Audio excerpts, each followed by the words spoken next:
Alright, so it's been like years since I uploaded anything on YouTube, but I wanted to take a quick second and do a rundown of my 2022 Kia K5 and everything I've done to it. So I'll cut to that. Alright, so this is my 2022 Kia K5 GT-Line all-wheel drive, and I'm just going to start from the front and work my way back. Starting at the front, first little thing I did was simple. Just debadge the Kia emblem, and it's debadged up front and in the rear as well, but I'll get to that here in a little bit. I also added yellow tint to the fog lights, as well as black vinyl on the little orange side markers. Now the car is lowered. I chose ARC GTS lowering springs, and since this is all-wheel drive, yeah, you will notice. So in the front, this is how it sits. There's a little bit more of a gap in the front than there is in the rear, and on these all-wheel drive models that'll tend to happen. Now I do have two 12-inch subs in the trunk that weighs it down a little bit more, but even before those were in, there was still a slight difference between the back and the front. The car is also tinted clearly.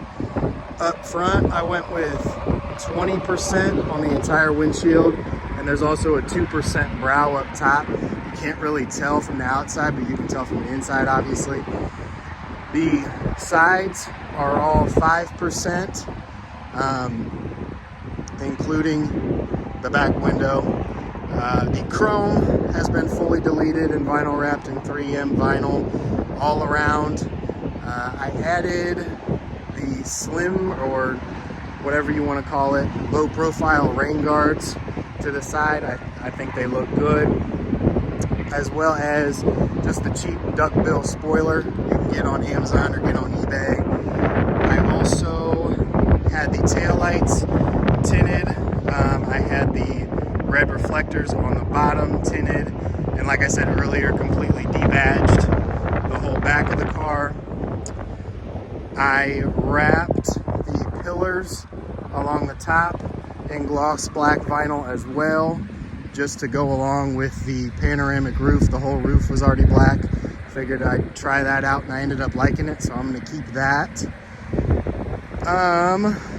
On the inside, there's not a ton done to the inside. Well, actually, I used to have one of those splitters, one of the cheap splitters you can get off Amazon, but that ended up cracking this winter. I think I hit a chunk of ice. I'm not really sure. But like I said earlier, I'm running two 12-inch SCAR SDRs on an RP 1200.1D. So nothing crazy, but the stereo system in the GT line, in my opinion, definitely needed some help. So I added the low end. I just got to go through and add the mids and highs now. You can see a little bit of it. I actually have the whole trunk lined in sound deadener, as well as the inside under there to kind of help stop the rattles. And then the only other thing done to the inside is just the little carbon fiber accent pieces. I think I picked these up on eBay for $20-$30.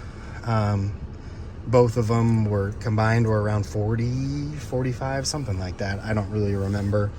And then there's the brow from the inside. The brow is pretty dark. At night it might as well be vinyl, except you can still see some of the stop lights and brighter lights like that through it, so it is kind of nice. And then, like I said, 5% all around. Some people say it's hard to see at night, and it is to a certain extent, but I think you get used to it after a while. It doesn't really bother me much anymore. But that's about it for the interior. Nothing fancy, just plain black. If you have any questions about anything I did, anything on the walk around, feel free to leave them in a comment below. Or if you want to see anything specific, also feel free to comment. Again, I do work for Kia, so I'll try to answer it as best I can. Take care.